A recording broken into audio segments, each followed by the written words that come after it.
हम लोग अब स्टार्ट करने वाले हैं फ्लक्स से रिलेटेड जो रिलेशन है उसमें कि electric flux in a non uniform electric field. तो नॉन यूनिफॉर्म हमारा इलेक्ट्रिक फील्ड है, उसमें फ्लक्स की बात करें तो हमने जो नॉन यूनिफॉर्म सरफेस लिया उसका नाम दिया एम। तो सिचुएशन ये है कि हमारा इलेक्ट्रिक फील्ड लाइन्स है और ये electric field lines non uniform है। तो यहाँ पर मैंने एक एलिमेंट्री लेंथ का मैंने एरिया कट किया और इस एरिया का ये वाला जो पार्ट टेंजेंट ड्रॉ किया इलेक्ट्रिक फील्ड लाइन पर, तो ये हमारा इलेक्ट्रिक फील्ड का डायरेक्शन हो गया। और यहाँ से एरिया वेक्टर परपेंडिकुलर और बीच का एंगल थीटा लिया। तो इफ डी फाई, छोटा सा एरिया जब ds लिया, तो if d phi be the electric flux passing through the area ds, अगर ds एरिया से जो इलेक्ट्रिक फ्लक्स पास कर रहा हो डी फाई हो, तो फॉर्मूला जो होगा हमारा डी फाई बराबर ई डी एस कॉस थीटा। इसको याद रखना है। अब ये छोटे से एरिया का है, अब पूरे का निकालना है तो पूरे को हम लोग क्या करते हैं, इंटीग्रेट कर देते हैं। क्या करते हैं, इंटीग्रेट करते हैं। और ध्यान देने वाली बात है कि अब जैसा सिचुएशन रहेगा उसके अकॉर्डिंग हम लोग उसका लोअर लिमिट और अपर लिमिट को लगाते हैं। तो इस प्रकार हमारा क्या होगा, total flux through the surface M is phi is equal to integration of d phi, और डी फाई का मान है कितना, तो डी फाई का मान है E d S cos theta. D phi का मान है E d S cos theta. ये हमारा एक रिजल्ट हुआ जो कब वैलिड है, तो हमारा electric flux in a non uniform electric field के लिए क्या है, वैलिड है। अब हम लोग क्या करेंगे, आप अच्छे से उतारिए। अब कुछ रिजल्ट्स को हम लोग यहाँ देखेंगे। तो अब हम लोग देखते हैं यहाँ पर कुछ सिचुएशंस है हमारे पास। यहाँ पर है कि इसका जो एरिया है वो एस है, एक सर मतलब एक इस एरिया का एक रेक्टेंगुलर शेप ऐसे रखा हुआ है। तो यहाँ पर इसका इलेक्ट्रिक फील्ड इधर और इसका परपेंडिकुलर जो एरिया का जो नॉर्मल है पार्ट इधर और दोनों के बीच का एंगल थीटा है।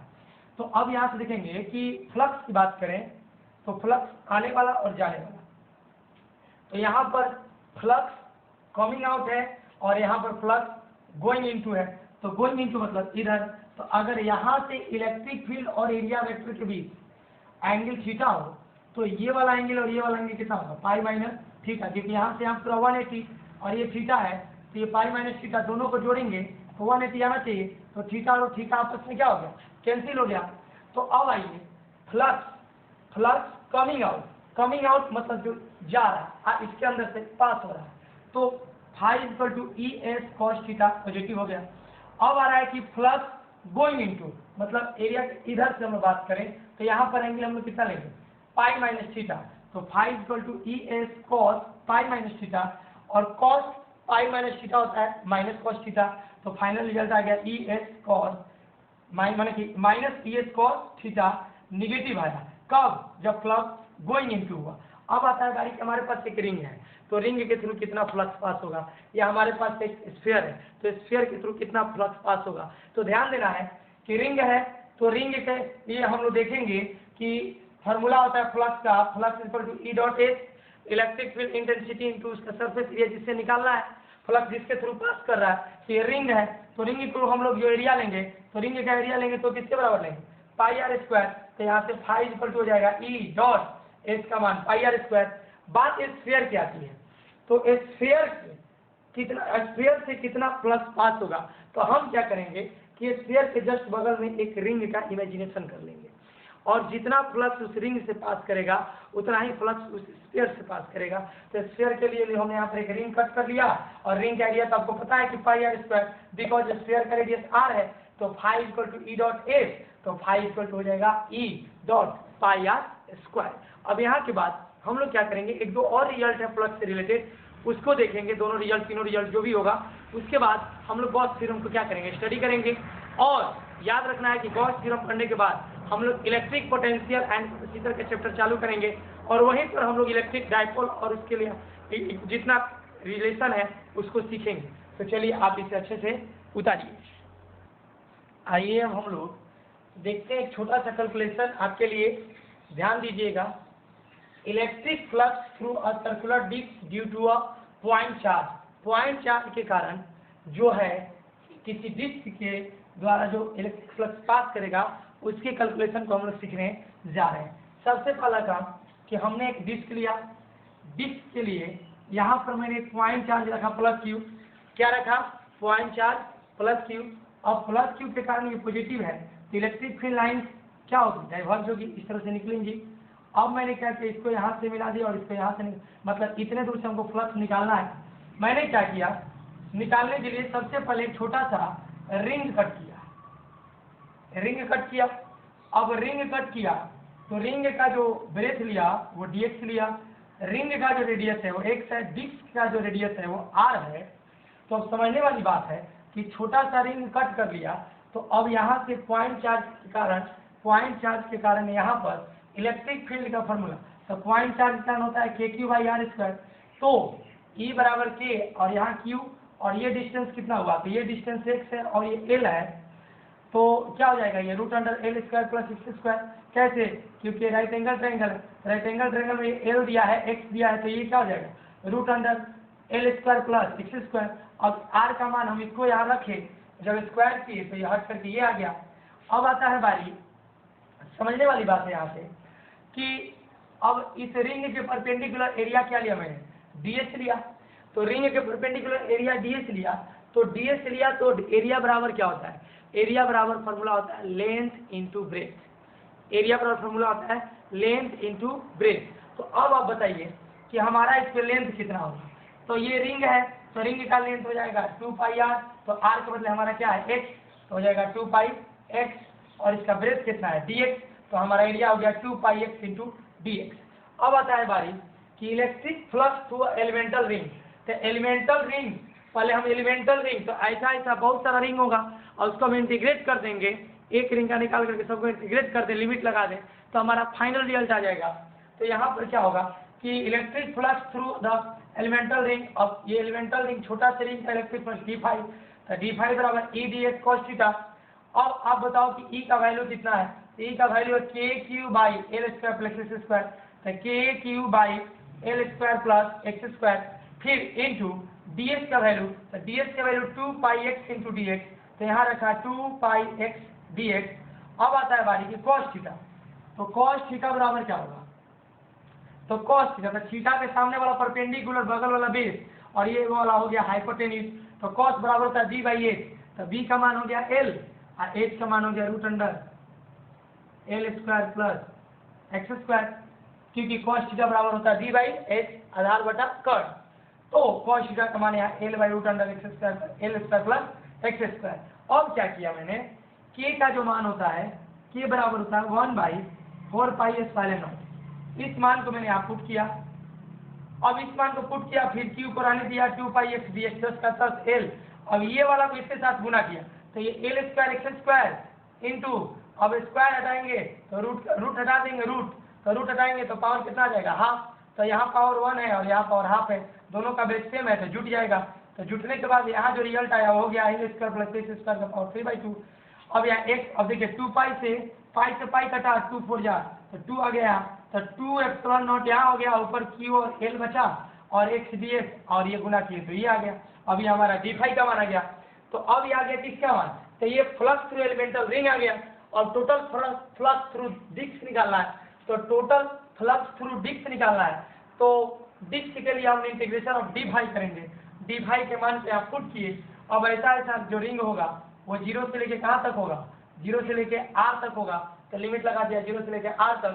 अब d∅ का मान है QL/2ε0, तो QL/2ε0 into x dx L² + x² का पावर 3/2, तो वही चीज x dx L² + x² का पावर 3/2। हुआ क्या कि हम इसमें से कांस्टेंट टर्म को बाहर निकाल दिए, तो हमारा बचा ∅ QL/2ε0 इंटीग्रेशन 0 से r और x dx L² + x² का पावर 3/2। अब होगा क्या कि अब ये इसका एक स्टैंडर्ड रिजल्ट होता है, अब इसका एक स्टैंडर्ड रिजल्ट होता है, तो याद रखना है कि इस पूरे टर्म का इंटीग्रेशन जो होगा वो होगा -1/√L² + x², upper limit r lower limit 0। अब क्या किया मैंने कि अपर लिमिट को पहले रखा और लोअर लिमिट को बाद में, तो माइनस साइन को बाहर निकाल दिया, तो r को यहाँ रखा x के बदले, तो आ गया 1/√L² + r²। फिर जब लोअर लिमिट रखेंगे तो माइनस साइन, अब x के बदले हम 0 रखेंगे तो root under L square plus 0 square. अब इसको हम जब अगर सॉल्व करें तो यहाँ तक यदि आप अच्छे से उतार लीजिएगा, तो हम इसको यदि सॉल्व करें तो थोड़ा सा ध्यान देने वाली बात है, आप अच्छे से इसको उतार लीजिएगा। तो हम थोड़ा सा देखें यहाँ, तो फाइनली हमारा क्या आने वाला है, आपको देखना है थोड़ा सा कि क्या होगा यहाँ पे। तो देखिए ये वाला जो टर्म होगा 5q/L 2ε0, अब जो होगा ये माइनस गुना हो जाएगा, तो ये हो जाएगा -1/रूट under L square plus are square, फिर प्लस 1/रूट अंडर एल स्क्वायर, क्योंकि 0 तो हट गया, अब ये बाहर आ जाएगा रूट, इसको हम लिख सकते हैं 5q/L/2ε0। ध्यान से देखिएगा इसमें होगा क्या, ये हो जाएगा 1/L, रूट हट गया, फिर माइनस इधर कर दिए root under L square by r square. Finally यहाँ पर हम क्या किए, 1/L को कॉमन ले लें, q/L 2ε0, 1/L को कॉमन ले लें, या 1 बचा, माइनस ऊपर L हो जाएगा root under L square plus are square, l से एल हमारा कट गया, तो हमारा फाइनल रिजल्ट जो आया वो क्या आ गया, वो आ गया 5q/2ε0 1 माइनस L/रूट under L square plus are square. This is the final result of flux through disc के द्वारा जो फ्लक्स पास किया पॉइंट चार्ज के कारण, उसका वैल्यू हमारा इतना आया। इतना रिजल्ट को आप इस वाले मान को चाहिएगा तो cos थीटा से भी रिप्लेस कर सकते हैं, तो यहाँ cos थीटा भी लिख दीजिएगा पूरे के बदले, तो कोई दिक्कत नहीं है। आप यहाँ तक उतारिए, फिर हम आगे बढ़ते। अब हम लोग फ्लक्स से रिलेटेड जो एक लास्ट रिजल्ट देखने जा रहे हैं वो ये है कि electric flux produced by a point charge के कारण जो इलेक्ट्रिक फ्लक्स प्रोड्यूस्ड होगा उसके बारे में हम लोग स्टडी करने जा रहे हैं। तो मान लीजिए कि हमारे पास एक पॉइंट चार्ज है जिसको हम लोग क्या हेमी स्फेरिकल शेप में रखे हुए हैं, ऐसे तो पूरा शेप मैंने कंप्लीट है, उसमें रखे हुए हैं, तो उसका इलेक्ट्रिक फील्ड लाइन इस तरह से पॉजिटिव चार्ज के कारण क्या होगा, फैलेगा। अब आता है बारी कि इसमें हम लोग छोटा सा एक एलिमेंट्री एरिया ds लिया, उसके परपेंडिकुलर जो एरिया वेक्टर होगा ds वेक्टर हो गया, और पॉजिटिव है तो उसी के डायरेक्शन में हमारा इलेक्ट्रिक फील्ड भी हो गया। तो आता है बारी कि इलेक्ट्रिक फ्लक्स थ्रू ds, यानी ds एरिया के थ्रू ds एरिया से कितना इलेक्ट्रिक फ्लक्स पास करेगा, उसका जो फॉर्मूला होगा d∅ E.ds। अब आपको एक बात बताना है कि पॉइंट चार्ज के कारण इलेक्ट्रिक फील्ड की जो फॉर्मूला होती है वो होती है kq/r²। एक पॉइंट चार्ज के कारण इलेक्ट्रिक फील्ड की फॉर्मूला होती है kq/r², तो यहाँ पर हो जाएगा kq/r²। क्लियर है। अब kq/r², तो kq/r² लिख दिया और एरिया को ds लिखा।